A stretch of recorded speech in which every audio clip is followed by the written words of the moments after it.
এদিকে গ্যাস সংকট সমাধানে সহযোগিতা চেয়ে মালয়েশিয়ার প্রধানমন্ত্রী আনোয়ার ইব্রাহিমকে চিঠি পাঠিয়েছেন প্রধানমন্ত্রী তারেক রহমান। এ নিয়ে আজ দুপুরে টেলিফোনে আলাপ করেন দুই প্রধানমন্ত্রী। দুপুরে সচিবালয়ে এক ব্রিফিংয়ে কথা জানান জ্বালানি প্রতিমন্ত্রী অনিন্দ ইসলাম অমিত। জানান বাংলাদেশকে সহযোগিতার আশ্বাস দিয়েছেন মালয়েশিয়ার প্রধানমন্ত্রী। সচিবালয়ে এক সংবাদ সম্মেলনের কথা জানান বিদ্যুৎ, জ্বালানি ও খনিজ সম্পদ প্রতিমন্ত্রী। তিনি বলেন, ভাসমান এলএনজি টার্মিনালে দুর্ঘটনার কারণে কিছুদিন ধরে আমদানি গ্যাস সরবরাহ করা সম্ভব হচ্ছে না। মালয়েশিয়ার একটি কারিগরি বিশেষজ্ঞ দল সংকট নিরসনে কাজ করছে।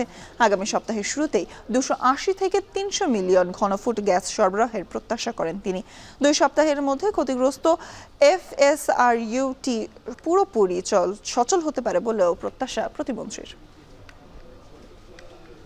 আজকে বাংলাদেশ সময় দুপুর 2টায় মাননীয় প্রধানমন্ত্রী তারেক রহমান মালয়েশিয়ার প্রধানমন্ত্রী জনাব আনোয়ার ইব্রাহিমের সাথে ফোনে কথা বলেছেন।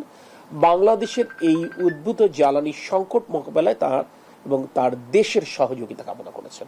জনাব আনোয়ার ইব্রাহিম মাননীয় প্রধানমন্ত্রীকে আশ্বস্ত করেছেন তার তরফ থেকে এবং তার দেশের তরফ থেকে এই সংকট নিরসনে যা কিছু করার সুযোগ রয়েছেন তিনি দ্রুততম সময়ের মধ্যে তার টিমের সাথে কথা বলবেন, সংশ্লিষ্ট মন্ত্রণালয়ের সাথে কথা বলে মাননীয় প্রধানমন্ত্রীকে অবহিত করবেন।